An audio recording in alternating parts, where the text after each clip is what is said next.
What is up? Welcome to the channel, or if you're returning, welcome back. Today we are discussing the best cards that are coming out with the Journey Together set.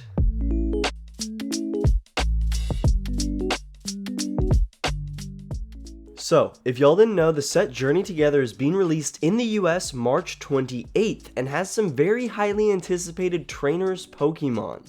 Now, I've made a video on Hop's Pokemon, and you can check that out right here. And in that video, I did mention that I was going to do one on N's Pokemon, and while I still will, it just doesn't look to be a particularly strong deck right now. Now, I figure they will release more N's Pokemon, as the only attackers it has for Zoroark to use are Darmanitan and Reshiram, and those just aren't quite enough for now. So, let's go through the other cards that I think will have the most impact on the meta. Today we're going to start with this lovely little single prize Banette that can be added right into a Banette EX deck and pairs wonderfully with Zoroark's Machinations. This duo allows you to force your opponent to discard their hand until they have 3 cards remaining, and then Banette's attack forces your opponent to shuffle 3 cards into their deck, leaving them with 0 cards to start their next turn. An ideal scenario for this deck is going first and utilizing Banette on the second turn to completely remove your opponent's hand. Now, this deck would likely run 4 Zoroarks just to make sure this play would be somewhat viable. Next up, we have another Disruptor, a beefed up Budu if you will, Tyranitar. Its ability Daunting Gaze is what makes this Pokemon so intriguing. When it's in the active, your opponent just can't use any item cards from their hand. This is the same effect that Budu has as an attack, but in the ability of a 190 HP single prize stage 2 Pokemon. Its attack hits for 150 damage while discarding the top 2 cards of your opponent's deck, all for just a dark and a colorless energy. This is enough to 2-hit a good chunk of the meta and is a bit more destructive than Budu's 10 damage. Obviously, this one does require quite a bit more setup than Budu, so do keep that in mind. Now, let's talk about some Pokemon that will make great additions for some decks that were previously very popular, starting with Wailord, which could be a great addition for Shinpao. Really, since the addition of Raging Bolt to the meta, Shinpao seems to have fallen out of favor, and with Budu entering the format, I feel like Shinpao will take even another dip. However, if there ever comes a time where the meta swings and Shinpao has a chance to be viable again, Wailord would be an absolute beast of a single prize attacker. Wailord, along with having an absolutely gorgeous full art, is an absolute tank of a stage 1, sitting at 240 HP, and for 4 colorless energies it deals 10 damage, plus 50 more for each water energy attached to this Pokemon. If everything goes well and you find yourself with 5, 6, or 7 energies in hand and Baxcalibur set up, Wailord can be smacking for 260, 310, or 360 damage, the latter of which is more than enough to one-hit KO anything in the meta currently. A lot of things would have to go well for Wailord to actually make an impact, but I think it has a chance to bring back a bit of a Shinpao resurgence here at some point. Our other big utility Pokemon for a pre-existing deck is Iono's Kilowattrel for Miraidon and honestly any lightning deck that may gain popularity. For just a stage 1 Pokemon, Kilowattrel has a pretty insane ability, allowing us to discard 1 lightning energy from hand and then draw cards until we have 6. And with Bibarel leaving the format, this will be incredibly useful. Now, speaking of Iono, if there are any Iono's Pokemon that are actually good attackers, Iono's Bellibolt EX will become incredibly overpowered, acting as a lightning type Baxcalibur as just a stage 1 280 HP 2 prizer. Now, thankfully there aren't any good Iono attackers right now, but you never know when they'll just drop one on us and then Iono will be unstoppable. Now, if Pokemon does end up releasing a good attacker for the N deck, and the N deck becomes really popular, I could see plenty of decks including Gardevoir, Terapagos, really any deck that likes to stack its bench, play at least 1 copy of Lily's Clefairy EX. Lily's Clefairy's ability makes it so that all N Pokemon in play's weakness is now Psychic, and its attack can hit for 20 damage for each benched Pokemon, both yours and your opponent's. For decks like Terapagos and any other deck that runs Area 0 Underdepths, this just makes sense. You can Crispin to power it up and then smack for huge damage, especially into any N's Pokemon.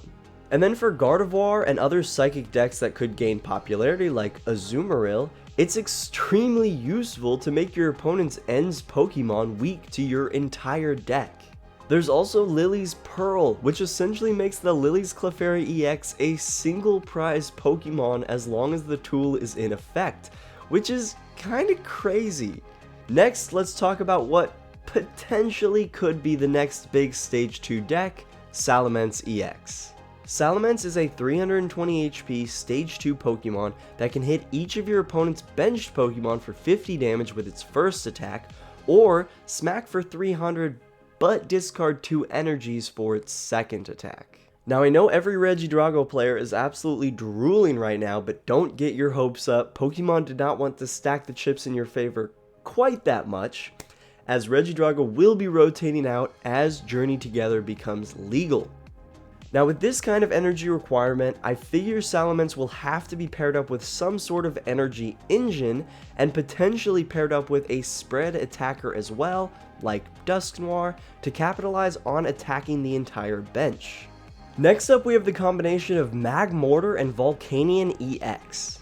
Now, Magmortar is a Stage 1 Pokemon, whose ability states that your opponent's burned Pokemon takes 3 more damage counters during checkup. And when Volcanion EX is in the active, its ability states that you can burn your opponent's active Pokemon, guaranteeing an extra 5 damage counters at least, or if they flip tails, an extra 10 damage counters in addition to the 160 damage that Volcanion can hit for.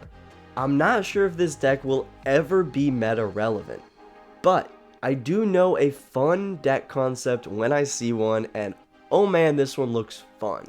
Okay, I know healing is not common in the Pokemon TCG, but this single prize Magearna could be nasty. The idea would be to switch into it, or if one of your Pokemon was knocked out, just push it forward, attach an energy to one of your Pokemon, heal damage from it, and then push that attacker back into the active. This could be comboed with Iono's Bellibolt or Baxcalibur to heal huge amounts of damage, as the ability states whenever you attach an energy from your hand to one of your Pokemon, heal 90 damage from that Pokemon. So if your hypothetical opponent hits into your Wailord for 180 damage, and you can get that bad boy onto your bench and Magearna up into the active, you can attach 2 energies through Baxcalibur and heal all of that damage.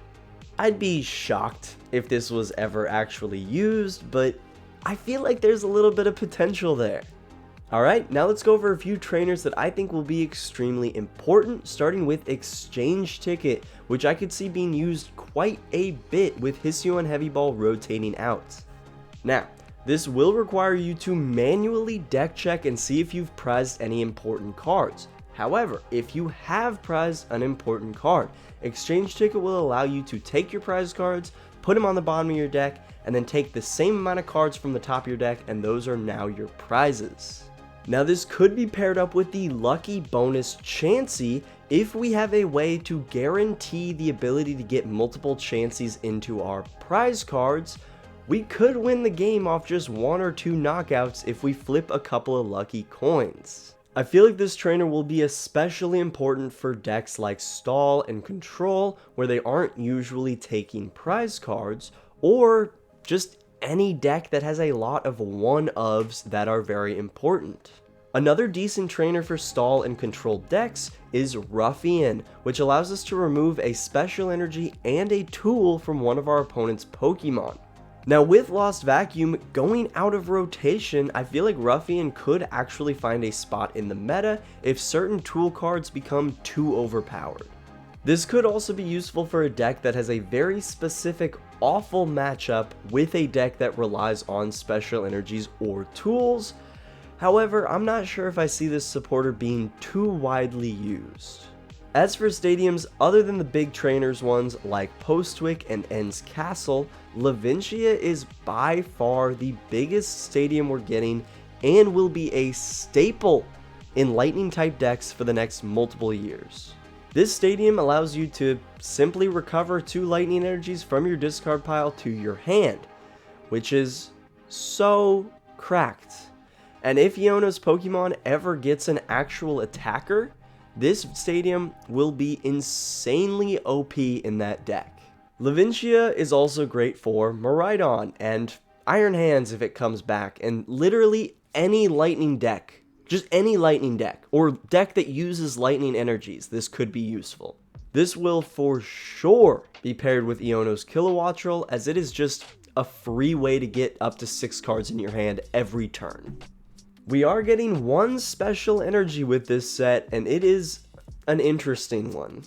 Spike Energy could actually be useful to counter Budew, as it puts 2 damage counters on the attacking Pokemon when the Pokemon this card is attached to is damaged and in the active spot.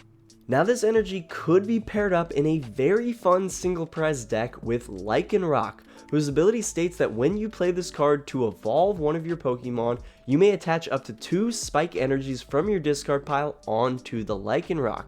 And Lycanroc can hit for 40 damage plus 40 more for each damage counter on your opponent's Pokemon. This would probably be more of a fun deck than a serious one, but Lycanroc is fighting type, which a lot of Pokemon in the current meta are weak to, which does help. Those are pretty much the only cards that I think are worth mentioning for now. However, I will get around to an Ends and Iono's Pokemon video, especially if I see any of their cards being utilized in decks. The only other major things that I'm excited for from this set are the gorgeous special illustration rares we are getting, and the lovely Mew sleeves that are being released by the Japanese Pokemon Center.